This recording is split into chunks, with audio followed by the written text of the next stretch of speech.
재수술을 하는 가슴주치 멜로성형외과 김주원 대표원장입니다.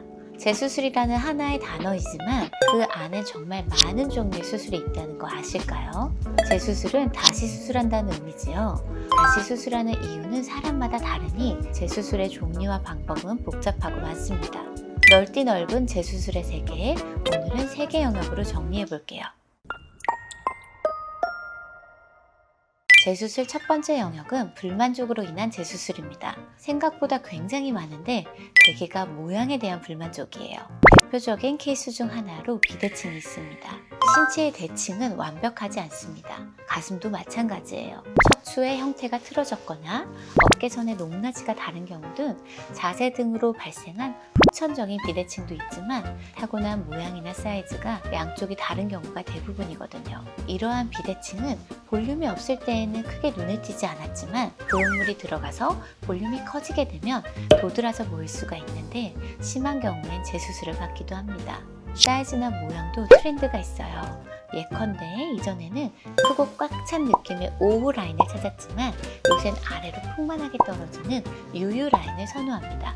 가슴골도 재수술 이유 중 하나입니다. 자연스럽게 떨어지는 아이골이 요즘의 트렌드죠.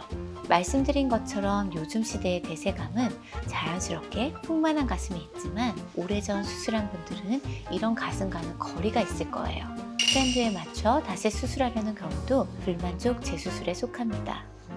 두 번째 영역은 부작용으로 인한 재수술이에요. 대표적인 케이스로 구형구축을 꼽을 수가 있는데 가슴이 딱딱해지는 느낌이 있다면 구형구축 가능성이 있으니 검진을 받아보시는 게 좋습니다. 구형물이 가슴의 밑이나 옆으로 빠지는 밑빠짐과 옆빠짐, 가슴골의 경계가 사라지고 가슴이 하나로 연결된 듯 보이는 합유증도 부작용으로 인한 재수술에 해당됩니다. 보통 이런 류의 부작용은 수술 시 만들었던 가슴방의 형태 변화에 의한 경우라고 볼 수 있는데요. 이런 경우엔 공간을 교정하고 리모델링 하는 등 가슴 구조를 깔끔하게 정리하고 새 보형물로 수술하기를 권합니다. 부작용에 속하는 건 아니지만 하나 더 얘기해보면 급격한 혈압의 변화로 인한 혈관이 손상되는 경우도 있어요. 이 경우는 응급 상황이고 초기 대응이 중요하니 즉각 병원에 알리고 상황에 맞는 적절한 처치를 받아야 합니다. 출혈이나 염증도 수술 후 일어날 수 있는 일입니다. 마지막으로 의료의 성격을 가진 재수술입니다. 여기엔 무분별한 시술로 인한 재수술이 있는데요. 첫째로 허가받지 않은 필러를 주입했을 때를 들 수 있어요. 필러를 잘못 넣으면 가슴 조직에 파고들어 딱딱해지거나 조직 변형을 일으킬 수 있거든요. 이런 경우 엉켜붙은 필러를 제거하는 수술부터 해야 하는데 굉장히 어렵고 심각한 경우 제거가 불가능한 경우도 있습니다. 모양을 다시 만드는 확대 수술과 동시에 진행될 때가 많지만 이는 잔존 필러 정리에 큰 문제가 없을 때 가능한 것으로 문제가 있다면 시간이 지난 후 2번에 나누어 진행해야 할 수도 있습니다. 유방암이나 사고를 겪으며 가슴을 절제한 케이스도 있을 수 있어요.